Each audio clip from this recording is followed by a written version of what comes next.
नमस्कार दोस्तों, स्वागत है आपका करियर मित्रा के यूट्यूब चैनल पर। इंडियन ज्योग्राफी यानी कि भारत का भूगोल, इसका हम लोगों ने एक सीरीज़ स्टार्ट किया हुआ है प्रीवियस ईयर क्वेश्चंस का। उसका पार्ट सेकंड है ये। इसमें 10 क्वेश्चंस कवर करेंगे और उससे रिलेटेड फैक्ट्स और जो इंपॉर्टेंट इन्फॉर्मेशन है उस सबको कवर करेंगे, जो आपके आने वाले एग्ज़ाम में बहुत ज़्यादा हेल्पफुल होगी। प्रीवियस ईयर क्वेश्चंस को कवर करना हर एग्ज़ाम के लिए बहुत ज़्यादा ज़रूरी है। जैसा कि आपको पता होगा कि नोटिफिकेशन आ चुका है यूपी पीसीएस का और संभावना पूरी है कि जून या फिर बहुत ज़्यादा तो जुलाई तक एग्ज़ाम कंडक्ट हो जाएगा। सो जितने प्रीवियस ईयर क्वेश्चंस है अगर उसको आप कवर कर लेंगे तो ये बहुत ज़्यादा आपकी जो तैयारी है उसमें हेल्पफुल होगा। सो इस वीडियो को बनाने का पर्पस ही ये है कि जितने भी प्रीवियस ईयर क्वेश्चंस हैं उसको हम लोग यहाँ पर कवर कर लें और उससे रिलेटेड जितनी भी फैक्ट्स और जितनी भी इन्फॉर्मेशन है वो सब कवर करी जा सके। सो दोस्तों, वीडियो को स्टार्ट करने से पहले आप लोगों से रिक्वेस्ट है कि अगर चैनल अभी तक सब्सक्राइब नहीं करा है, चैनल को सब्सक्राइब करिए। वीडियो अगर आपको पसंद आता है इसको ज़्यादा से ज़्यादा शेयर करिए और साथ ही बेल के आइकन पर ज़रूर प्रेस करिए ताकि अपकमिंग वीडियोज़ के नोटिफिकेशन आपको मिल पाए। एक चीज़ आपको और बताना चाहूँगा कि यहाँ पर इस चैनल पर आपको हिस्ट्री और एनवायरनमेंट, ज्योग्राफी और पॉलिटी और साथ में साइंस, ये सब सब्जेक्ट्स के हम जितने भी प्रीवियस ईयर क्वेश्चन हैं उन सब को कवर करेंगे। सो ज़रूर देखिए चैनल, आपको बहुत ज़्यादा बेनिफिट होगा। और छोटे छोटे सेशन हैं 10 मिनट 15 मिनट तक के, ताकि आप जब देखें तो आपको वो चीज़ याद रहे। ऐसा ना हो कि 2-2 घंटे 3-3 घंटे के वीडियोस देखने से कोई बेनिफिट नहीं होता है, क्योंकि ना तो उसके आप प्रॉपर नोट्स बना पाते हैं और ना ही वो चीज़ें आपको याद रह पाती हैं। सो पर्पस यही है कि छोटे वीडियोस बनाएं जिसमें आपको चीज़ें याद रहें। सो आइए दोस्तों, अब बिल्कुल विलंब ना करते हुए स्टार्ट करते हैं आज का ये वीडियो। दोस्तों, पहला क्वेश्चन है, भारत का सुदूर दक्षिण में इंदिरा पॉइंट निम्नलिखित में से कहाँ स्थित है? ऑप्शंस हैं तमिलनाडु, छोटा नागपुर, बड़ा निकोबार या फिर कार निकोबार। तो सही क्या है हमारा? बड़ा निकोबार। अब जब हम बात करते हैं एक्सट्रीम पॉइंट्स की, तो इंदिरा पॉइंट ये जो है ग्रेट निकोबार या फिर बड़ा निकोबार जिसको बोलते हैं, इस द्वीप पर है। वहीं अगर मेन लैंड की बात करें तो वहाँ पर कन्याकुमारी तमिलनाडु में ये एक्सट्रीम पॉइंट है। तो ये चीज़ याद रखिएगा, अगर मेन लैंड की बात होगी तो हमारा कन्याकुमारी, और वैसे अगर हम बात करेंगे तब जो है हमारा इंदिरा पॉइंट, जो कि ग्रेट निकोबार या फिर बड़ा निकोबार द्वीप पर है। वहीं नदन मोस्ट पॉइंट की बात करें, जो सबसे उत्तरी बिंदु है, ठीक है, तो वो है सियाचिन ग्लेशियर के निकट है ये इंदिरा कॉल, ये जम्मू एंड कश्मीर में।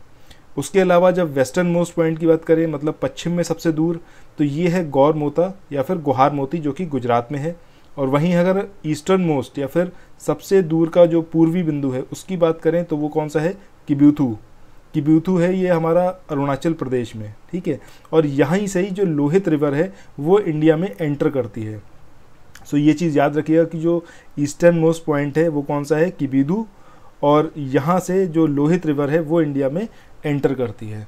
सो आइए अब मूव करते हैं नेक्स्ट क्वेश्चन पे। अगला क्वेश्चन है, हिमालय की रचना समानांतर वलय श्रेणियों से हुई है, जिसमें से प्राचीनतम श्रेणी है शिवालिक श्रेणी, निम्न हिमालय, वृहत हिमालय श्रेणी या फिर धौलाधर श्रेणी।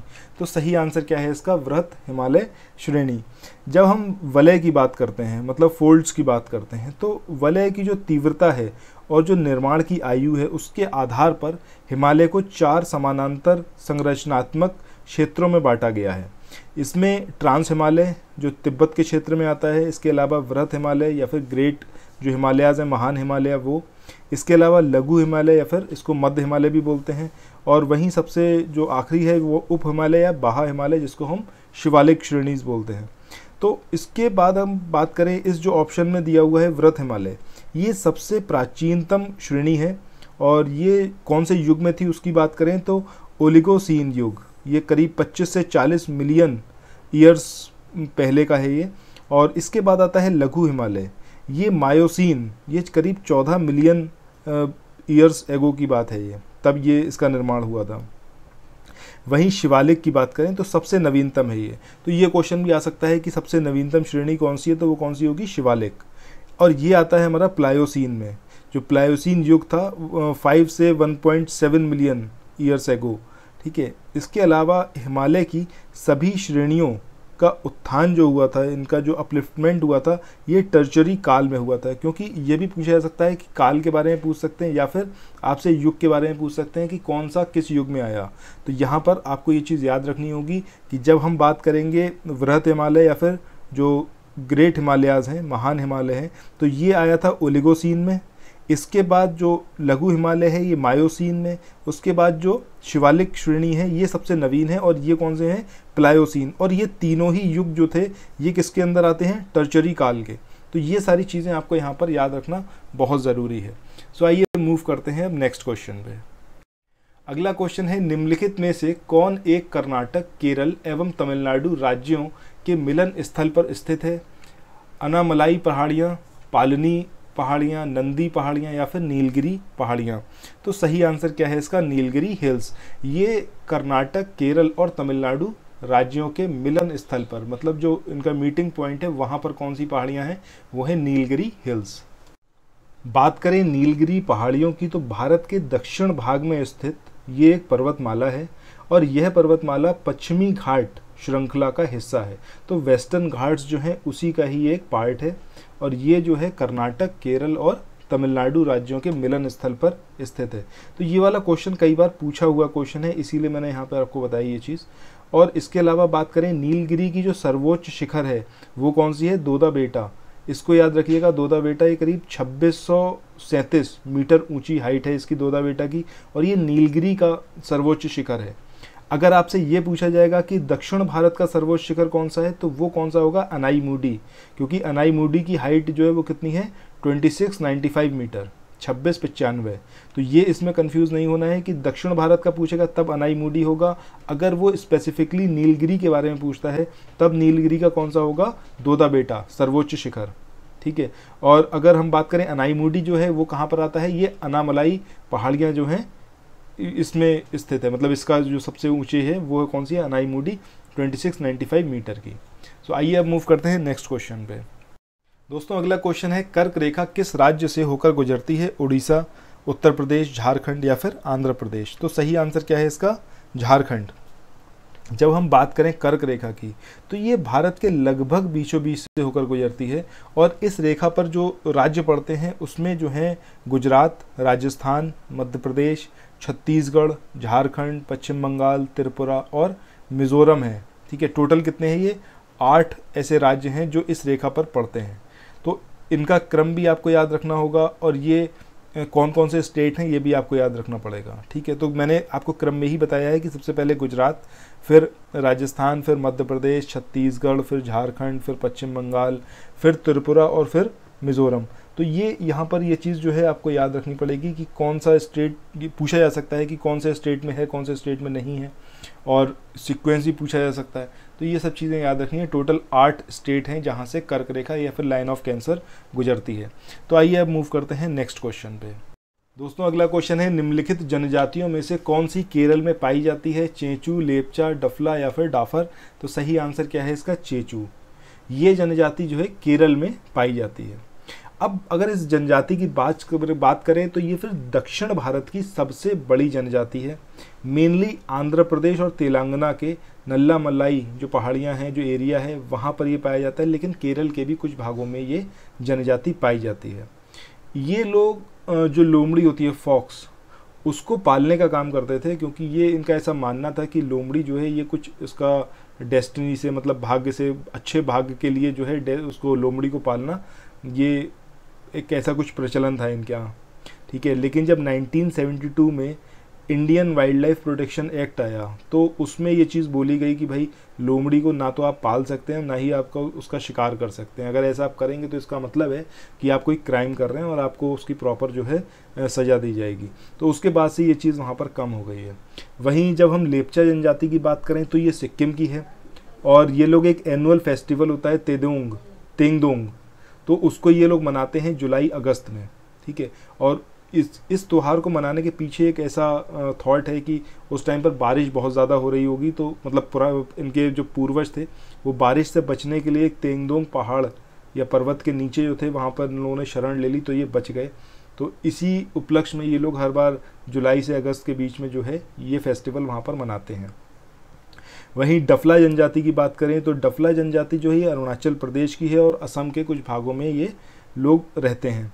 वहीं डाफर की बात करें तो ये सौराष्ट्र का जो एरिया है वहाँ पर ये लोग। अगला क्वेश्चन है वो है कि कौन सा तरीका मिट्टी की उर्वरता प्राप्त करने का नहीं है? फसल चक्र, मिश्रित खेती, बीज संशोधन या फिर बहुफसली खेती? तो सही आंसर क्या है इसका? बीज संशोधन। बीज संशोधन की विधि से उपज पर प्रभाव पड़ेगा, किंतु मृदा की उर्वरता यानी कि जो सॉइल है उसकी जो फर्टिलिटी है उस पर कोई प्रभाव नहीं पड़ेगा। जबकि फसल चक्र की बात करें, मिश्रित खेती की या फिर बहुफसली खेती की, तो इसके द्वारा जो है मिट्टी की उर्वरता को पोषित किया जा सकता है। आइए अब मूव करते हैं नेक्स्ट क्वेश्चन पे। दोस्तों अगला क्वेश्चन है, संसार का सर्वाधिक सक्रिय ज्वालामुखी कौन सा है? कोटोपैक्सी, फ्यूजियामा, किलायू या फिर वेसुवियस? तो इसका जो सही आंसर है वो कौन सा है? किलायू। ठीक है, तो यहाँ पर ये चीज़ ज़रूर याद रखिएगा, कोटोपैक्सी मत लगा दीजिएगा क्योंकि कोटोपैक्सी सबसे ऊंचा ज्वालामुखी है, जबकि सबसे सक्रिय या सबसे एक्टिव जो वॉल्केनो है वो कौन सा है? किलायू। अब जब हम बात करें किलायू की, तो ये अमेरिका के हवाई द्वीप पर है, वहाँ पर स्थित है और लगभग पिछले 34 सालों से ज़्यादा हो गया और इसमें कंटिन्यूस इरप्शन हो रहा है, विस्फोट हो रहे हैं। ठीक है, ये सब चीज़ वहाँ पर हो रही है। अब इसमें जो हम बात करें इरप्शन की, तो इरप्शन की क्वांटिटी के अकॉर्डिंग जो है 4 सबसे ज़्यादा सक्रिय या एक्टिव ज्वालामुखी हैं। इसमें सबसे नंबर 1 पर जो है वो किलायू है, इसके बाद माउंट एटना आता है, इसके बाद पिटन डी ला फॉर्नेस ये आता है, उसके बाद न्यामुरा गिरा। तो ये चीज़ आपको याद रखनी है कि ये 4 ऐसे वॉल्केनो हैं जो कि इरप्शन के अकॉर्डिंग टॉप पर हैं। सबसे ऊपर किलायू है, किलायू के बाद माउंट एटना है, उसके बाद पिटन डी ला फोर्नेस है, उसके बाद न्यामुरा गिरा। ठीक है, ये हैं। अब एक चीज़ और यहाँ पर आपको बता दूं कि अगर हम साइज़ की बात करें, आकार की बात करें, तो उसके आधार पर जो सबसे एक्टिव ज्वालामुखी है वो हवाई द्वीप पर ही स्थित है और उसका नाम क्या है? मौना लोवा। जो आकार की दृष्टि से या फिर जो साइज़ बोलें तो सबसे बड़ा साइज़ जो है वो किसका है? मौना लोवा का। और जो सबसे ज़्यादा सक्रिय ज्वालामुखी है वो कौन सा है? किलायू। तो यहाँ पर 2 चीज़ें आपको याद रखनी है। अगर वो ये पूछेगा कि आकार के अकॉर्डिंग, उसके साइज़ के अकॉर्डिंग सबसे ज़्यादा एक्टिव जो वॉल्केनो है वो कौन सा है, तब जो आएगा वो मोना लोआ आएगा, क्योंकि उसमें आकार की बात इंक्लूड करी गई है। और वहीं जब सिर्फ बात ये होगी कि सबसे एक्टिव ज्वालामुखी या सबसे एक्टिव वॉल्केनो, सक्रिय ज्वालामुखी कौन सा है, तो वो कौन सा होगा? किलायू। तो ये दोनों बातें यहाँ पर आपको याद रखना बहुत इंपॉर्टेंट है। आइए अब मूव करते हैं नेक्स्ट क्वेश्चन पे। अगला क्वेश्चन है, निम्नलिखित में से कौन सा विश्व का सबसे ऊंचा ज्वालामुखी है? जो कि मैंने अभी लास्ट क्वेश्चन में आपको बताया था कि सबसे ऊंचा कौन सा है? Mount Cotopaxi. ये विश्व का सबसे ऊंचा ज्वालामुखी है। वहीं जब हम बात करें सबसे एक्टिव या सक्रिय ज्वालामुखी की, तो वो कौन सा है? माउंट किलायू। तो किलायू जो है सबसे एक्टिव है और माउंट कोटोपैक्सी ये विश्व का सबसे ऊंचा ज्वालामुखी है। और एक चीज़ और याद रखना है आपको, जो मैंने लास्ट क्वेश्चन में भी बताया था कि जो सबसे बड़ा साइज के अकॉर्डिंग अगर बात करें तो सबसे बड़ा है और सबसे एक्टिव है, तो वो कौन सा है? हमारा मोना लोआ। ठीक है, तो ये 3 पॉइंट आपको ज़रूर याद रखने, एग्जाम में पूछे जा सकते हैं ये। आइए मूव करते हैं नेक्स्ट क्वेश्चन पे। अगला क्वेश्चन है, कौन सी कंपनी एल्यूमिनियम नहीं बनाती? टेल्को, नाल्को, बाल्को या फिर हिंडाल्को? तो इसका जो सही आंसर है वो क्या है? हमारा टेल्को। टेल्को कंपनी जो है ये एल्यूमिनियम नहीं बनाती है। बात करें टेल्को की, तो इसका जो फुल फॉर्म है वो क्या है? Tata engineering and locomotive company. इसे अभी वर्तमान में जो नाम इसका है वो क्या है? हमारा टाटा मोटर्स लिमिटेड, इस नाम से भी इसको जाना जाता है। ये मेनली जो है ऑटोमोबाइल और जो दूसरे कमर्शियल जो वाहन हैं, कमर्शियल व्हीकल्स हैं, ठीक है, उनका निर्माण करती है। बाकी अगर इन तीनों की बात करें हम, नाल्को की, बाल्को की या फिर हिंडाल्को की, तो ये तीनों ही कंपनी जो हैं ये क्या करती हैं? एल्युमिनियम बनाती हैं। सो आइए अब मूव करते हैं नेक्स्ट क्वेश्चन पे। दोस्तों अगला क्वेश्चन है, ग्रेनाइट पट्टियां तथा स्लेट बनाए जाते हैं ललितपुर में, झांसी में, चुनार में या फिर चुर्क में? तो सही आंसर क्या है इसका? ललितपुर। बात करें उत्तर प्रदेश के ऐसे 3 जिले हैं, ललितपुर, महोबा और बांदा, जहां पर ग्रेनाइट पाया जाता है। और ग्रेनाइट स्लेट का निर्माण ललितपुर में प्रचुरता में होता है, मतलब बहुत ज़्यादा मात्रा में यहाँ पर किया जाता है। दोस्तों ये था आज का पूरा वीडियो जिसमें हमने 10 क्वेश्चंस कवर करे और उससे रिलेटेड जो इंपॉर्टेंट पॉइंट्स थे उनको भी कवर करा। आपको ये वीडियो कैसा लग रहा है, ये वीडियो सीरीज़ कैसी लग रही है, कमेंट के माध्यम से हमें ज़रूर बताइएगा।